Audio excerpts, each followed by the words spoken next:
কৌতূহলবশত আজ বাবাকে জিজ্ঞাসা করলাম, আচ্ছা বাবা, বাড়িতে থাকতে তো আমাকে কড়া শাসনে রেখেছিলে।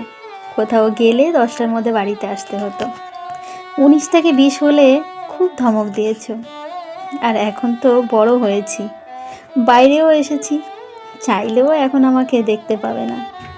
ধমক দেওয়া তো দূরের কথা, ইচ্ছা করলে একটু ছুতেও পারবে না।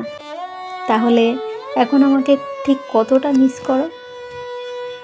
বাবা কোনো কথা না বলেই ফোনটা কেটে দিল।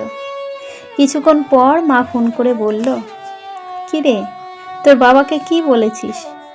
ফোনটা কাটার পর তোর বাবা অনেকক্ষণ কান্নাকাটি করেছে। কথাটা শোনার পর আমার চোখের জলটা কোনো বাধাই মানেনি, ঠিক বাইরে বেরিয়ে এসেছে।